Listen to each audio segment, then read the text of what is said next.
Shalom.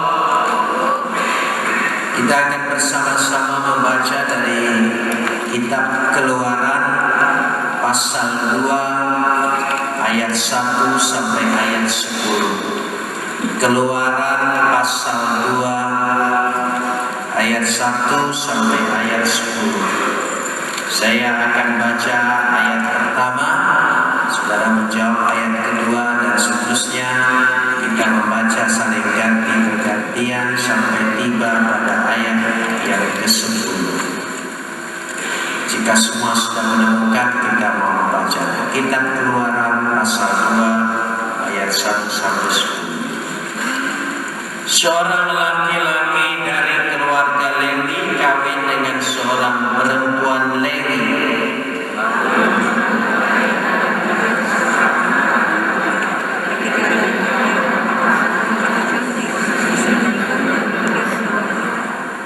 Tetapi ia tidak dapat menyembunyikan lebih lama lagi. Sebab itu diambilnya sebuah peti pandan, dipangkalnya dengan gala-gala dan ter, diletakkannya bayi itu di dalamnya, dan ditaruhnya peti itu di tengah-tengah Tibirau di tepi sungai Nil.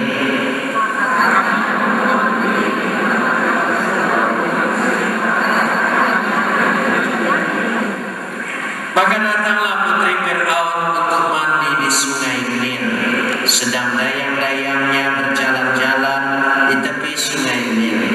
Lalu terlihatlah olehnya peti yang di tengah-tengah Tibirau itu. Maka disuruhnya hambanya perempuan untuk mengambilnya.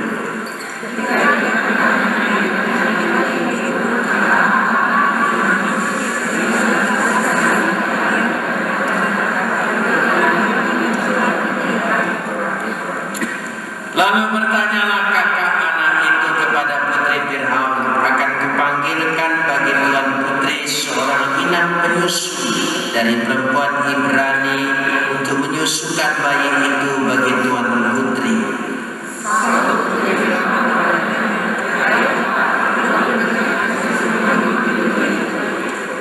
Maka berkatalah putri Fir'aun kepada ibunya itu, bawalah bayi ini, susukanlah dia bagiku, maka aku akan memberi upah kepadamu.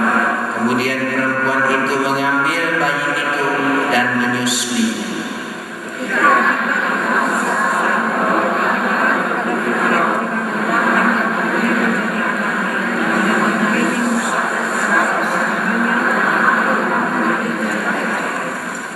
Kapot leka Adonai Eloheinu kapot leka. Segala kemuliaan ya Allah, kemuliaan bagimu.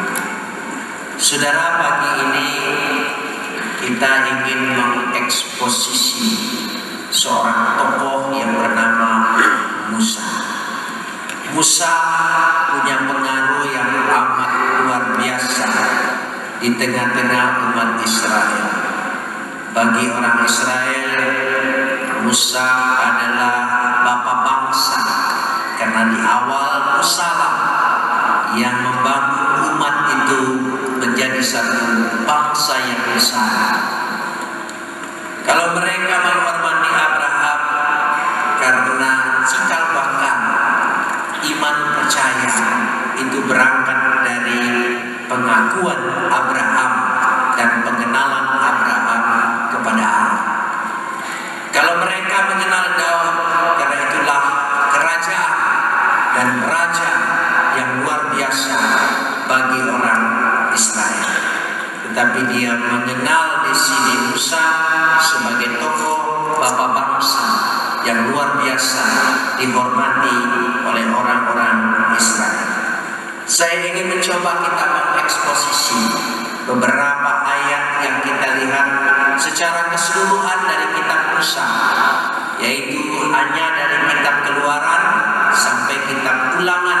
Kita ingin melihat tidak begitu banyak, tetapi kita ingin mencoba membahas dari sudut pandang esegesi.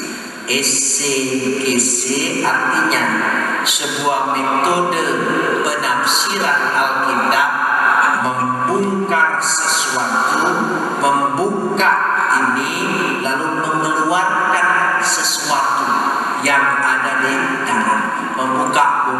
membungkusnya lalu mengambil isinya. Itu yang dimaksudkan eksegesi.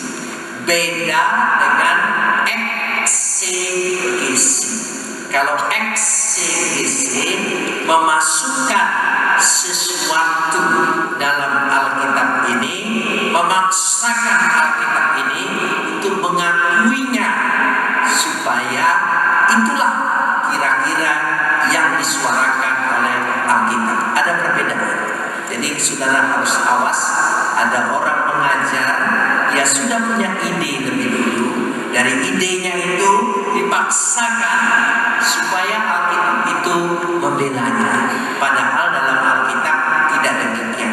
Kita membiarkan Alkitab ini kita buka dan kita bongkar supaya apa yang di dalam mari kita keluarkan supaya dia menonjol apa yang ingin disampaikan. Untuk itu kita ingin coba tentang Musa.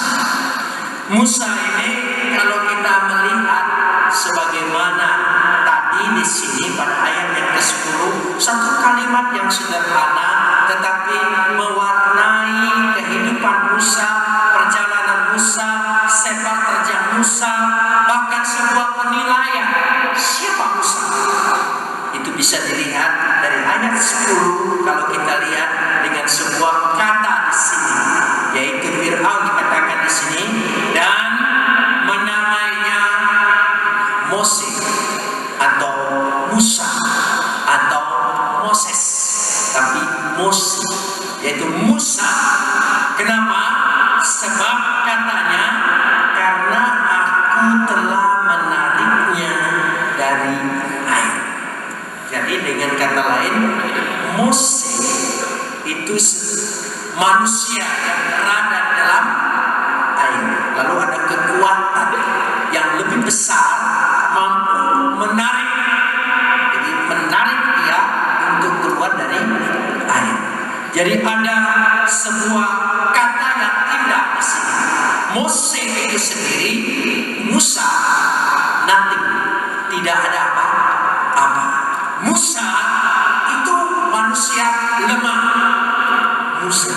Tapi ada kekuatan yang menarik dia, sehingga Musa itu dengan kekuatan yang menariknya menjadi berarti, menjadi hidup.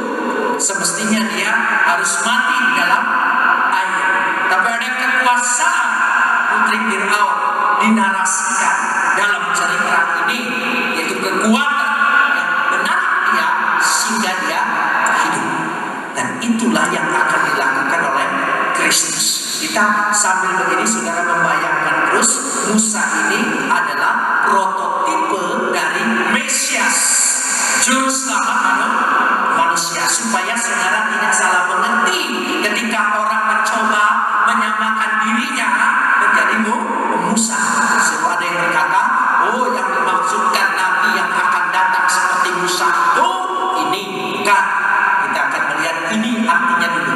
Bukan hanya karena persamaan Musa kawin lalu Nabi itu kawin, itu persamaan. Musa pergi meninggalkan Mesir keluar, lalu ini pergi meninggalkan satu kota hijrah ke kota lain, lalu itu disamakan seperti itu. Tidak, itu bukan ciri khas. Kalau ciri khas harus tidak umum, harus spesial, beda sama sekali. Untuk itu kita ingin melihat Musa ada satu kekuatan yang menarik dia dari air. Kita ingin melihat dari perjalanan Musa, dikatakan di dalam kitab Keluaran 32. Ya mari kita baca. Kita ingin melihat dulu supaya sedikit repot pagi ini, bahkan kemungkinan minggu-minggu depan tambah repot, ya, karena kita ingin mengeksposisi banyak lagi supaya saudara di dalam pemikiran bisa membayangkan. Karena sekarang ada orang berkata jangan pakai nama Allah, pakai saja nama Yahweh, pakai saja nama Elohim. Saya ingin melengkapi umat supaya tidak terkecoh dengan hal-hal seperti itu, ya. Tetapi kita ingin, saya akan persiapkan supaya literaturnya, argumentasi asal tafsir spekulasi. Ya, jangan hanya hasil spekulasi. Tidak boleh kita hasil spekulasi, kita harus ada landasan, ada argumentasinya. Masyarakat cerdas, umat cerdas, kalau lihat orang berbicara harus melihat argumentasinya apa, literaturnya apa, referensinya apa. Makin hari umat itu makin cerdas. Kalau saudara terima saja karena bengong-bengong, tercengang-cengang, keheran-heranan, melihat sesuatu keajaiban, itu namanya umat pengikut ahli sulap. Jadi saudara jangan seperti itu. Jadi saya ingin lihat sini. Mari kita lihat Keluaran 32 ya, ayat yang pertama. Ya, ini kita lihat. Ketika bangsa itu melihat bahwa Musa mengundur-undurkan turun dari gunung itu, maka berkumpullah mereka mengerumuni Harun dan berkata kepadanya, mari buatlah bagi kami Allah yang akan berjalan di depan kami, sebab Musa ini, ada kata Musa ini, kan aneh ya. Musa, nggak ada orang bilang Yusufroni ini ya, Yusufroni ya, siapa si Holding ya si Holding gitu ya, Apandi ya Apandi, jangan sampai Apandi ini. Nah itu, jadi kalau kata ininya pasti ada sebuah makna. Mengapa sampai ada kata ini Musa ini ya, penekanan dengan kata Musa ini, orang yang memimpin kami keluar dari tanah Mesir. Kami tidak tahu apa yang terjadi dengan kata Musa ini. Zimose, kata Zimose untuk menunjukkan Musa ini artinya memang hanya dia. Ini Musa, bukan seperti itu. Musa ini menunjukkan bahwa memang tidak ada kekuatan lain, semata-mata hanya Musa. Gambarannya pada ayat pasal 2 ayat 10 tadi, ketika Musa belum ditarik dari air, jadi baru memang Musa ini. Itu ditegaskan beberapa ayat, nanti saudara bisa baca. Artinya Musa ditekankan semata-mata hanya dia sebagai manusia panah, manusia lemah, manusia tidak berdaya, bahkan manusia tidak berguna, karena manusia yang seharusnya mati. Jadi ini kalau kita melihat sesuatu dari jauh ke belakang, kita sudah melihat kata ini ya. Karena gambaran Musa di sini, Musa dengan segala keterbatasannya, Musa dengan segala kekurangannya. Ini Musa inilah manusia lemah. Ini gambaran kita semua. Kita juga sebagai manusia yang lemah. Kalau betul-betul sebagai manusia, apa sih keistimewaan kita? Kalau bukan diselamatkan Tuhan, bukan karena karunia Tuhan, bukan karena belas kasihan Tuhan, manusia ini ya betul-betul tidak ada apa-apa. Kalau sudah mati, ya mayat. Ya sama dengan binatang-binatang yang lain. Hanya rasa orang hidup saja menghormati, dikuburkan dan sebagainya. Itu hanya rasa orang hidup. Jadi ini Musa menunjukkan dia memang manusia yang lemah, belum ada kekuatan. Ini kata Zimose, artinya Musa. Dan ini dibuktikan dalam perjalanan hidup Musa. Ketika perjalanan hidup Musa, bahwa dia menunjukkan dari sisi manusia, Musa penuh kekurangan, penuh kelemahan, penuh keaiban. Ya, diperhatikan di sini bahkan keterbatasan dan tidak mengerti sama sekali kehendak Allah. Nah, kehendak Allah itu tidak mudah dimengerti, tidak mudah. Kita jangan pikir kita mudah mengerti kehendak Allah. Tidak, walaupun saudara 10 kali tamat bolak-balik baca Alkitab, berdoa tiap hari,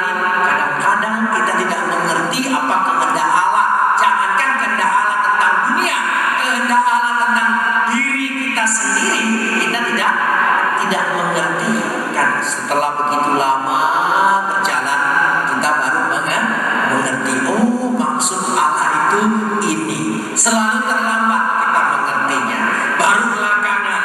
Tapi Tuhan mengampuni kita karena belas kasihan Tuhan itu luar biasa. Amin. Kita lanjutkan sekarang ini.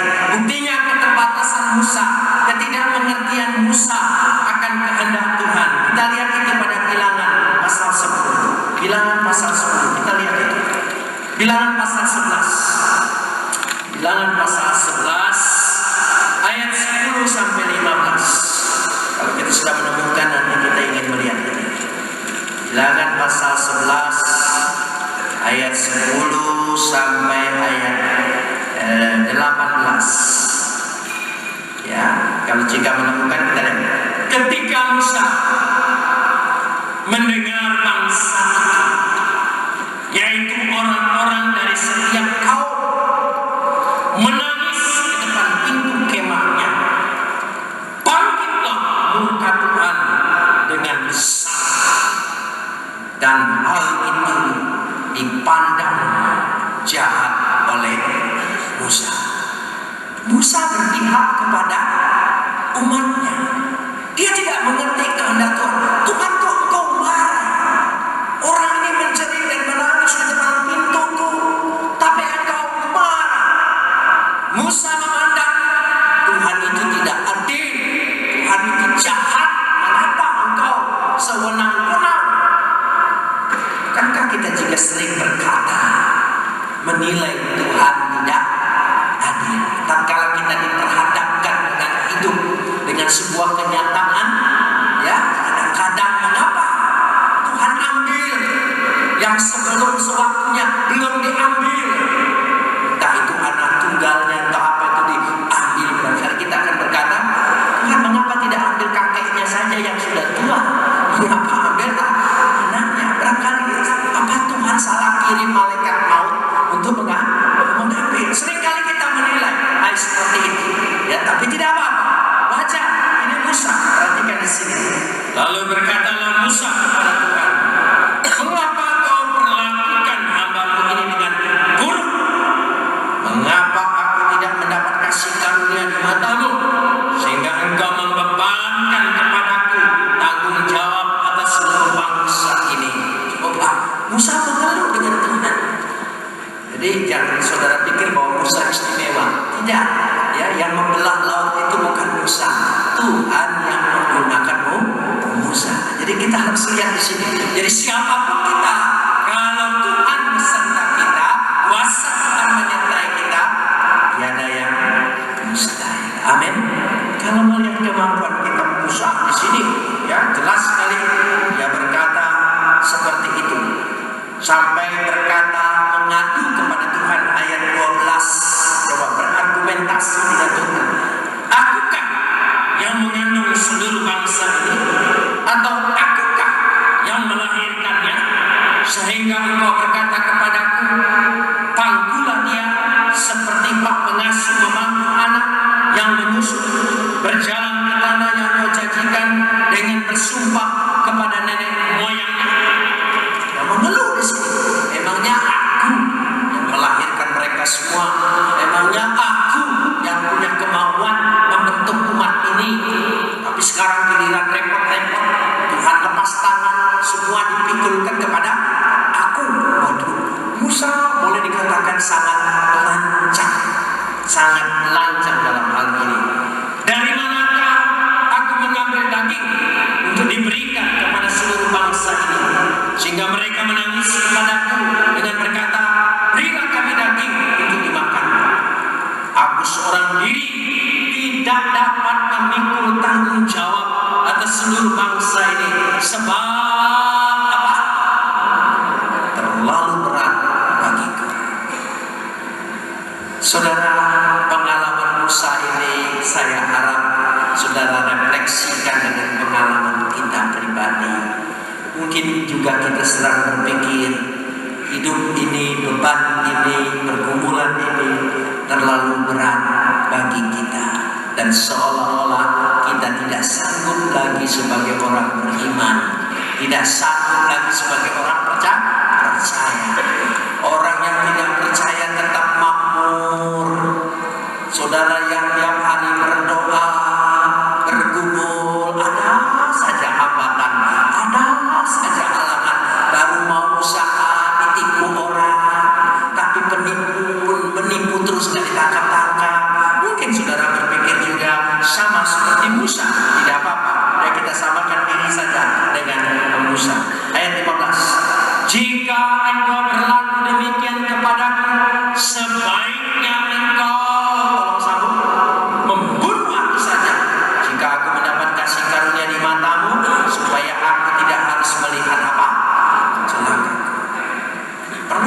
saudara pernah menyesali lahir di dunia ini? Ya mungkin juga, kenapa aku harus lahir kalau aku hanya ingin melihat kesengsaraan, ya ngapain saya harus lahir? Kenapa dulu tidak keguguran saja ibuku supaya sudahlah, ya, kira-kira seperti itulah keluhan yang ada pada Musa. Pantas tidak ini disebut bapak bangsa? Pantas tidak ini menjadi pemimpin umat? Pantas tidak dia harus menjadi imam bagi seluruh umat Israel untuk mendapatkan janji Allah? Saya percaya kalau kita mengikuti kriteria Allah, tidak ada satu manusia yang layak, tidak ada manusia yang pantas, tidak ada. Apalagi kalau kita lihat, perhatikan, sebagai pemimpin sekaligus umat, ya, dicatat dalam pengertian surat Ibrani pasal 7 ayat 26. Mari kita lihat itu supaya kita melihat perbandingannya antara kelemahan dengan kriteria Allah, antara ketidakmampuan manusia dengan apa yang Allah inginkan. Ibrani pasal 7, Ibrani pasal 7 ayat 26. Mari kita baca bersama-sama. Ibrani pasal 7 ayat 26. Jika sudah ketemu, kita baca bersama. 1, 2, 3. Sebab imam besar yang demikianlah yang kita perlukan, yaitu yang saleh, tanpa salah, tanpa noda, ya, yang terpisah dari orang-orang berdosa, dan lebih tinggi daripada tingkat-tingkat surga. Imam yang seperti itu kita butuhkan. Musa kalau diperhadapkan dengan kriteria seperti ini, maka Musa tidak layak menjadi pemimpin, tidak layak menjadi imam. Kita semua mengaku kamilah imamat yang rajani. Saudara jangan bangga dulu itu semata-mata pengakuan kita itu. Kenapa? Karena ada satu pengantara dan tidak ada lain.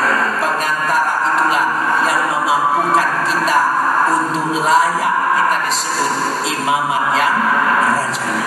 Kita lanjutkan sekarang, bagaimana kalau kita perhatikan dengan jelas dalam Ulangan 33. Mari kita baca dulu Ulangan 33, ya, dalam kitab Ulangan 33. Kitab Ulangan 33 ayat 1 saja. Nanti saudara bisa baca ayat-ayat yang lain. Ulangan 33 ayat 1. Jika semua sudah menemukan, mari kita baca. Ya, Ulangan 33 ayat 1. 1, 2, 3. Inilah berkat yang diberikan Musa, abdi Allah itu, kepada orang Israel sebelum ia mati. Musa, abdi Allah itu. Mose is Ha Elohim. Is, ya, is.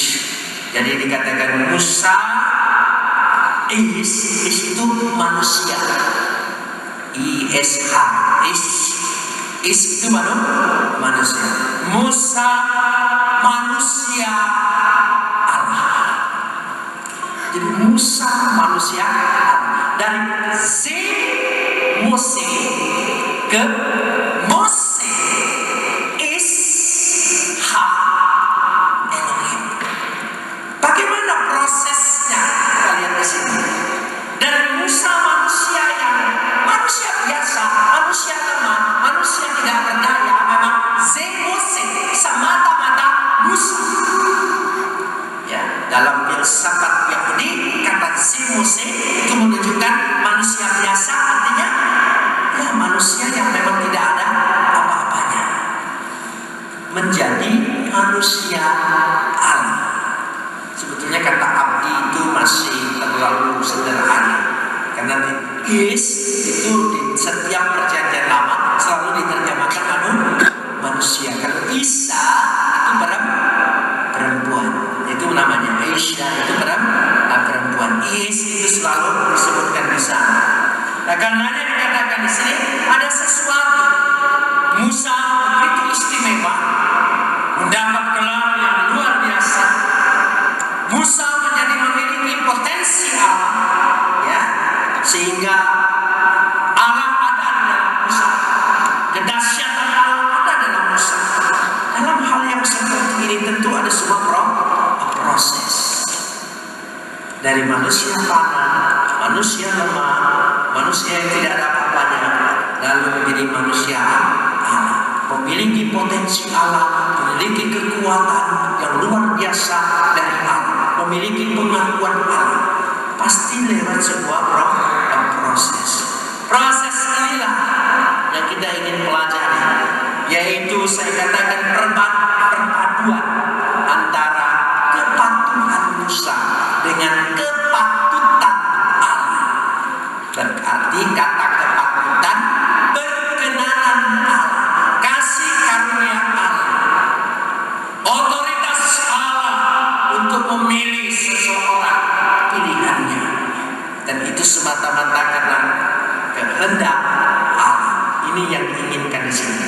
Dalam hal yang seperti inilah sehingga dia memiliki sesuatu, yaitu potensi Allah menopang Musa karena ada sebuah proses. Kita kembali kepada kitab Keluaran 24, ya. Kitab Keluaran 24 ayat 15. Kitab Keluaran 24 ayat 15 sampai ayat 18. Inilah sebuah proses yang dialami oleh Musa. Saudara baca, kita baca bersama-sama, ya saudara, mulai ayat 15 ini. 1, 2, 3. Maka Musa mendaki gunung, sampai di situ. Maka Musa mendaki gunung. Ini sebuah narasi dalam kisah Musa, diungkapkan dalam kehidupan sesuatu. Maka Musa mendaki gunung, dan dilanjutkan, dan awan menutupinya. Sebuah proses kerjasama antara kepatuhan Musa yang diperintahkan naik ke atas gunung dengan kepatutan Allah, kemuliaan Allah dan kehendak Allah. Awan-awan hadirat Allah, kemuliaan Allah turun atasnya, sehingga terjadi sebuah kerjasama. Jadi dari diri kita dituntut ada kemauan, ada usaha, bahwa kita memang ingin meningkat di hadapan Allah. Amin. Kalau tidak ada, tidak mungkin. Jadi dari diri kita ada sebuah kemauan, ada sebuah tekad. Kalau tidak ada tekad, maka tidak mungkin berkat Tuhan itu kita raih. Jadi dari usaha kita, jadi kita ada kemauan, kekuatan yang gigih sekali tanpa menyerah. Inilah yang digambarkan di sini pada ayat yang ke-15, sebuah proses yang kemudian diuraikan pada ayat 16 sampai ayat 18. Ya, ini uraian saja sebetulnya. Kemuliaan Tuhan diam di atas gunung Sinai, dan awan itu menutupinya 6 hari lamanya. Pada hari ke-7 dipanggilnya Musa dari tengah-tengah awan itu. Tampaknya kemuliaan Tuhan sebagai api yang menghanguskan puncak gunung itu. Pada pemandangan orang Israel, masuklah Musa, tolong sambung, ke tengah-tengah awan itu dengan mendaki gunung itu. Lalu tinggallah dia di atas gunung itu 40 hari dan 40 malam. Ini menjadi filosofi orang Yahudi sampai hari ini. Jika orang itu ingin diberkati Tuhan lebih, ingin memperoleh lebih, ingin segala janji Tuhan menjadi lebih,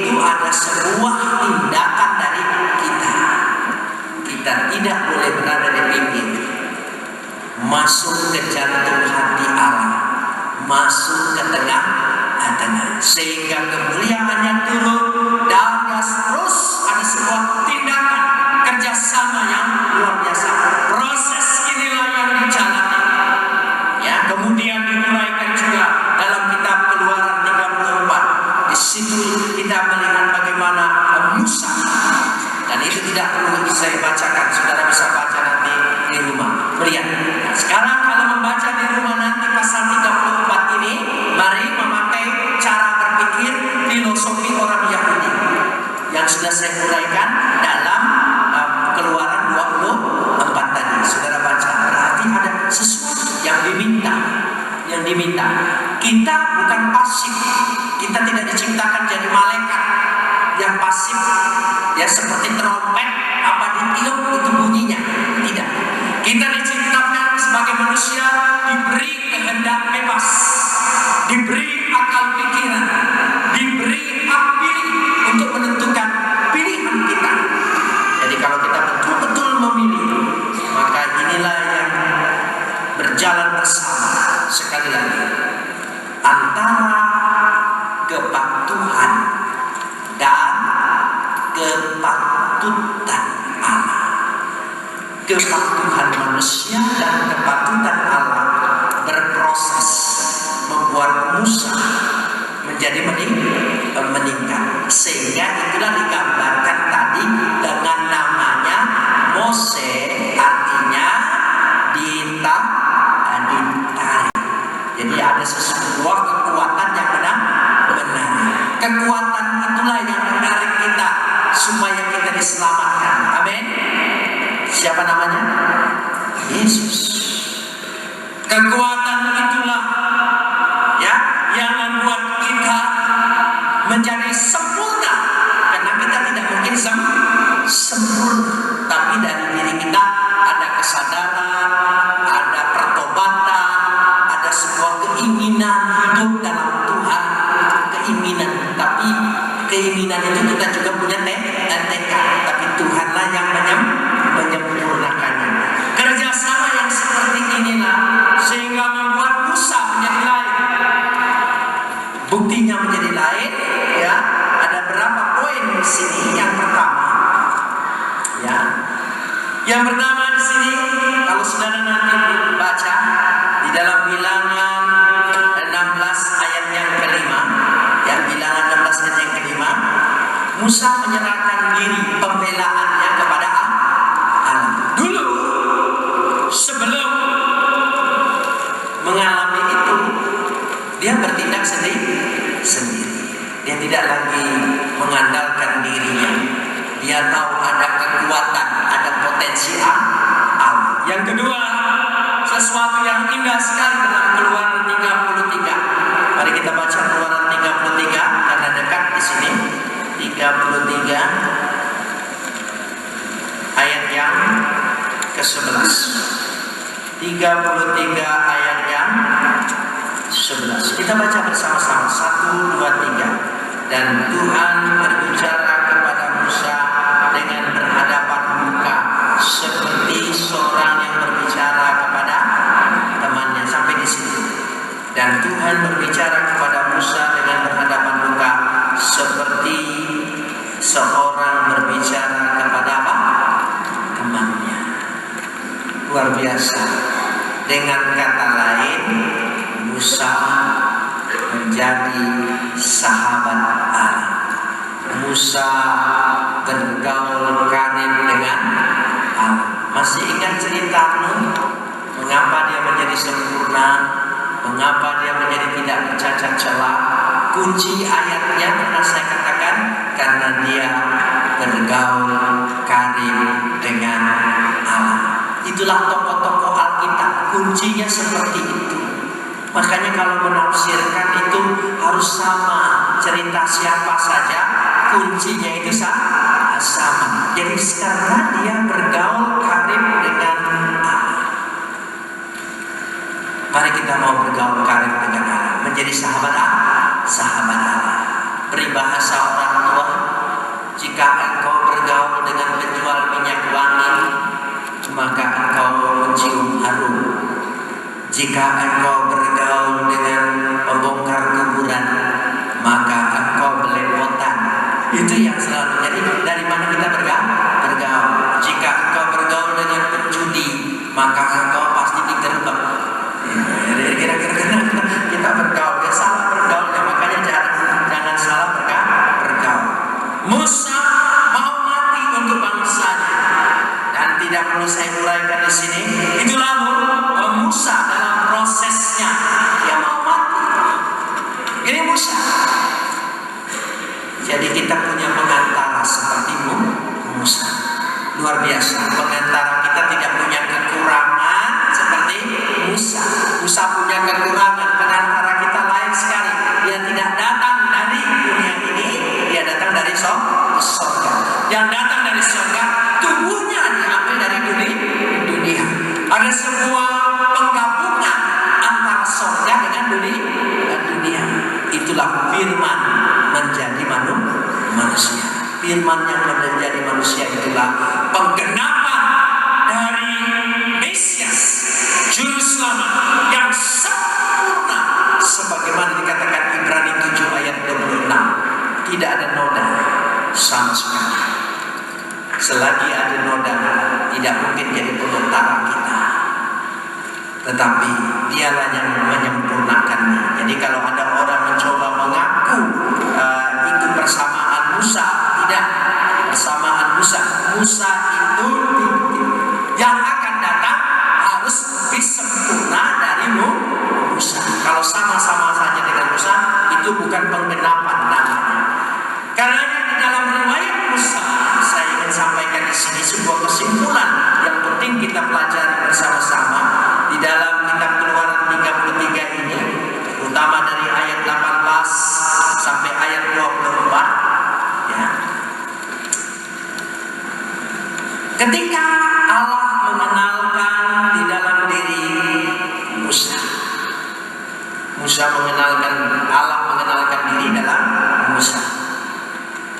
Jangan lupa nama Allah yang Maha Kudus dalam kehendaknya menyelamatkan manusia itu bergabung, tidak bisa dipisahkan. Allah yang kudus tapi punya kehendak menyelamatkan umat manusia. Kalau ini tidak digabung, tidak ada yang mampu untuk berhadapan dengan Allah. Tapi Allah yang kudus ini punya rencana untuk menyelamatkan umat manusia yang penuh kekotoran dan kenajisan. Hal yang seperti inilah di tengah-tengahnya disebut kasih karunia Allah, belas kasihan Tuhan atau anugerah. Ini yang menjadi jembatan. Di dalam nama Allah selalu bergabung. Jadi nama Allah itu selalu bergabung. Saya memulai saja, ya. Kalau nanti kapan dibahas, saya tidak janji minggu depan, tapi saya akan bicara secepatnya tentang nama Allah itu. Jadi yang terpenting, Allah yang kita imani ini adalah Allah yang kita kenal, yang dari sejak Abraham sampai sekarang, Allah yang terus-menerus mengenalkan karyanya lewat firman yang menjadi manusia. Mau kita sebut Allah, asal esensinya, maknanya Allah di dalam Kristus Yesus, boleh. Mau kita sebut Yahweh, meskipun orang Yahudi tidak pakai, asal di dalam Kristus Yesus, boleh. Elohim, boleh. Kita sebut dia Yahweh asli, tapi tidak di dalam Kristus Yesus pengertiannya seperti orang Yahudi sekarang tidak memiliki Mesias juru selamat. Apa artinya? Yang terpenting memiliki bahwa firman menjadi manusia, tidak seorang pun pernah melihat Allah kecuali anak yang ada di pangkuan Bapa. Dia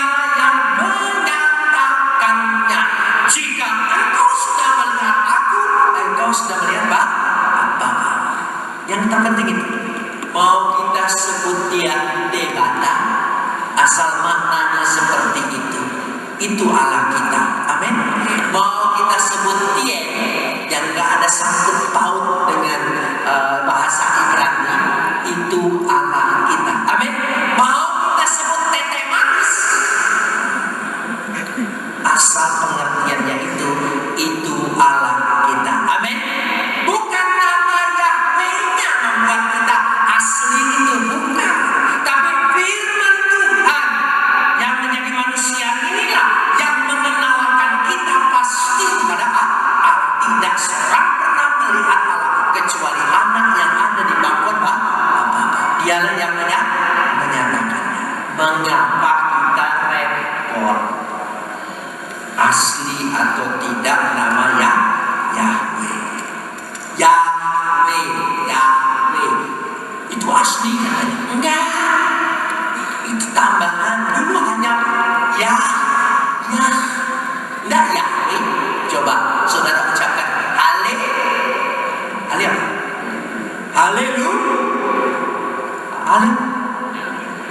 Coba sama-sama. Kenapa tidak haleluya? Orang Israel saja menyebut haleluya. Enggak panjang-panjang. Yahweh ya. Kadang-kadang orang Israel panggil juga Allah.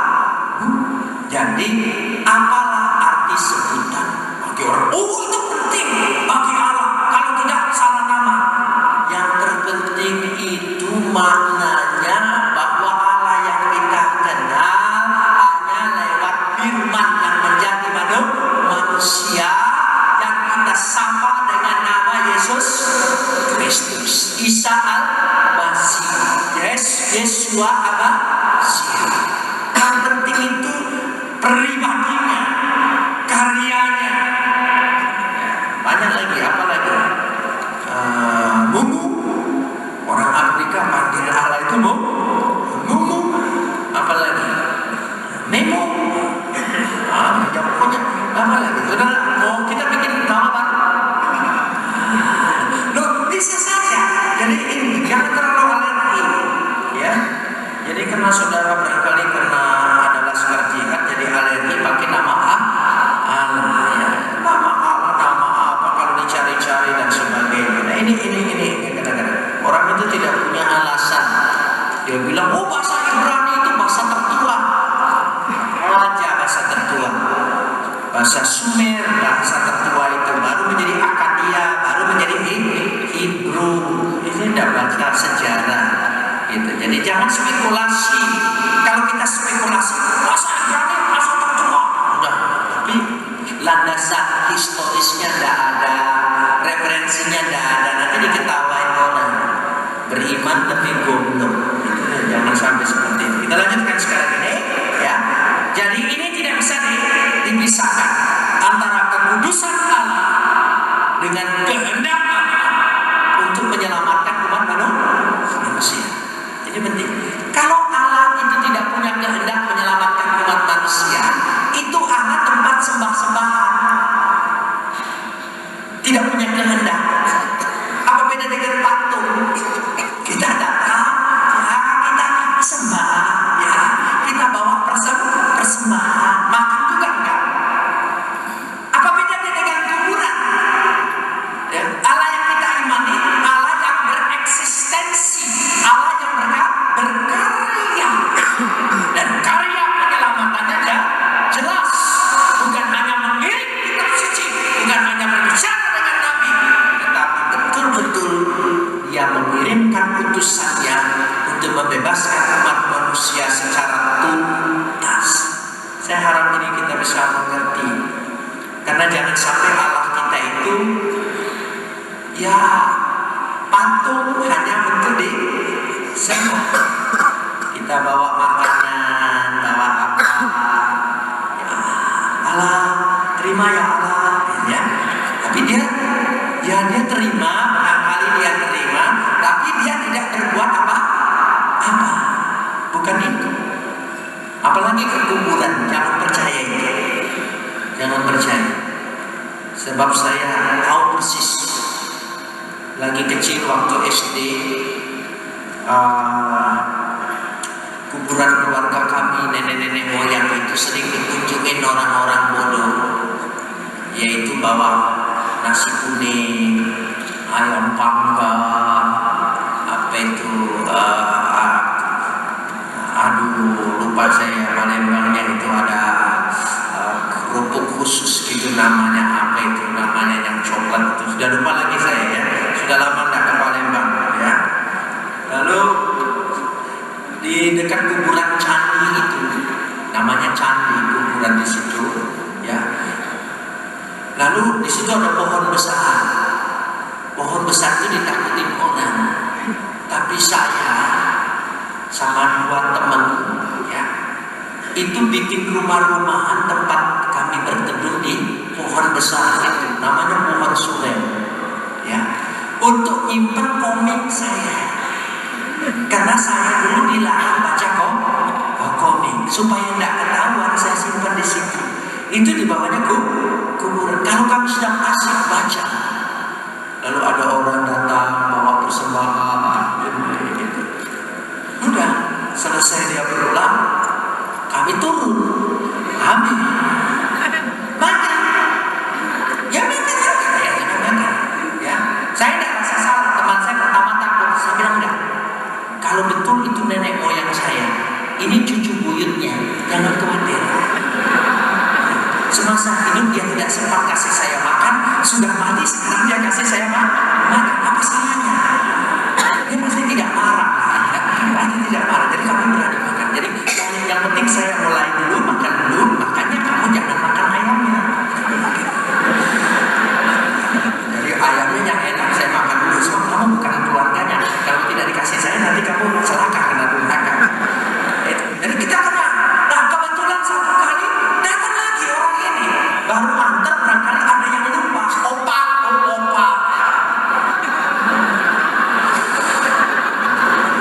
Keluar juga biingnya saudara. Jadi opa Palembang itu dia rupanya lupa, dia bawa. Begitu bawa lihat makanannya itu sudah habis sekaligus ke bawah. Udah nangis, terima kasih nenek, terima kasih sudah diterima. Kita ketawa-ketawa, nenek siapa ini? Makanya saya tahu persis, gak usah percaya itu. Ya, gak ada dimakan-makan itu ya. Lalu mana kuncinya ini? Suka bersaing dengan saya. Mana? Wah, habisin saja itu kan jatah saya. Ya gitu. Sudahlah, hari-hari tertentu jatah saya. Gitu kan. Kalau saya lebih berhak, kamu kan hanya kuncen. Ya, saya turunannya, saya bilang gitu ya. Kira-kira seperti itu saudara ya. Nah, Allah kita tidak. Allah kita bukan sesuatu yang tidak berbuat. Kudus, betul, kudus. Maha kudus, maha kudus. Tidak terhampiri, betul. Tapi dalam nama Allah, Dia punya kehendak untuk menyelamatkan umat manusia dalam karyanya. Untuk itu mari kita lihat sebuah narasi yang indah dari pasal 33 ayat 18 sampai ayat 23. Kita lihat ini. Keluaran 33 dari ayat 18 sampai ayat 23. Mari kita lihat. Setelah ketemu ayat 18, tetapi jawabnya, perlihatkanlah kiranya kemuliaan kepadaku. Saudara tahu hukum Taurat? Tuhan, perlihatkanlah wajahmu kepadaku. Pasti Tuhan akan jawab apa? Tidak. Tidak ada orang yang bisa melihat wajahku tetap hidup. Kan begitu dikatakan di sini pada ayat 20. Kan hukumnya begitu. Lagi firman-Nya, engkau tidak tahan memandang wajahku, sebab tidak ada orang yang memandang aku dapat hidup. Kan begitu. Makanya ini Musa lancang sekali. Perlihatkanlah kiranya kemuliaan wajahmu, kehadiranmu kepadaku. Tuhan mestinya jawab tidak. Tapi tidak. Dia tidak hanya terdiri dari kekudusannya, dia terdiri juga dari kehendak untuk menyelamatkan umat manusia. Karena itu kita lanjutkan ayat 19. Tetapi firman-Nya, aku akan melewati segenap kegemilanganmu dari depanmu dan menyerukan nama Tuhan di depanmu. Aku akan memberi kasih karunia kepada siapa yang memberi kasih karunia dan mengasihani kepada siapa yang mengasihi. Nah, di sini rahasianya. Jadi, oke lah, kau punya permintaan. Kalau menurut ayat 20, mestinya jawabnya tidak. Tapi karena permintaanmu luar biasa, kerinduan, aku akan menampakkan diri kepadamu lewat saja.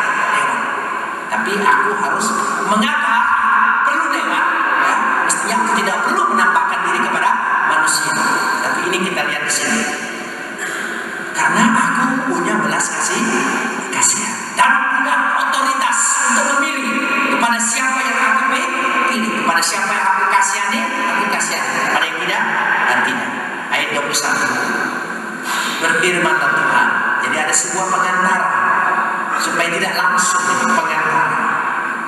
Berfirmanlah Tuhan, ada suatu tempat dekatku di mana engkau dapat berdiri di atas gunung batu.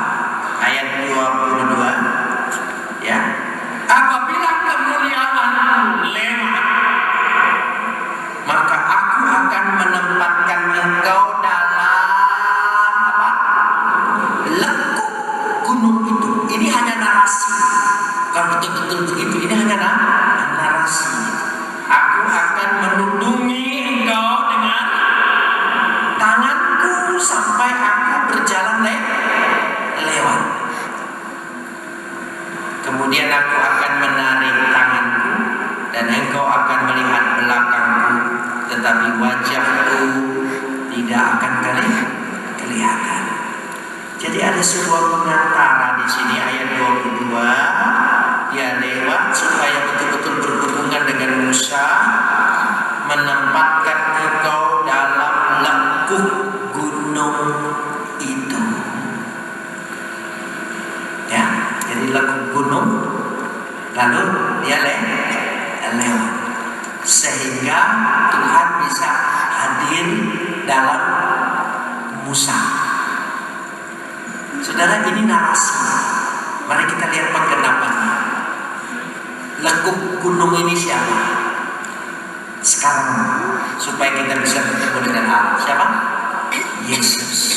Satu-satunya pengantara yang bisa menghubungkan kita dengan Allah, dengan segala kekudusan dan kemuliaannya. Karena Yesus itu adalah karya Allah. Karena begitu besar kasih Allah akan isi dunia ini, maka Dia mengaruniakan anaknya yang tunggal untuk menggenapi lekuk gunung supaya engkau bisa berhubungan dengan aku. Amin. Amin. Ya. Luar biasa. Ajaib Tuhan kepada kita. Amin. Ya. Kita bersyukur. Lekuk gunung. Makanya Yesus salah satu gelarnya disebut apa? Gunung batu. Amin. Jadi gelar-gelarnya itu ada. Kapan-kapan nanti belajar gelar-gelar. Kalau kita janji, saudara, ya. Kalau umur panjang, janjinya pasti dikenal. Ya. Kalau tidak, nanti di surga kita ketemu lagi. Ya. Kita lanjutkan Bible study di sana. Amin. Ya. Jadi lekuk satu-satunya pengantara. Lalu terakhir ayat yang ketiga, kemudian aku akan menarik tanganku dan engkau akan melihat apa? Belakang. Apa belakang Tuhan? Ini bukan sebuah spekulasi, tapi secara teologis perjanjian lama dapat dipertanggungjawabkan, yaitu melihat Tuhan, melihat karyanya sama dengan melihat Tuhan. Melihat perbuatan-perbuatannya sudah melihat Tuhan, yaitu perbuatan-perbuatan Tuhan. Dalam karya penyelamatannya kita sudah lihat firman menjadi manusia. Siapa namanya? Yesus. Itu sebabnya Yesus berani berkata, jika engkau melihat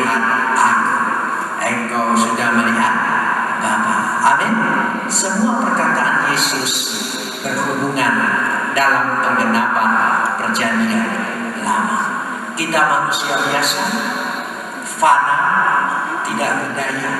Kita bisa menjadi manusianya Allah. Amin. Mengapa?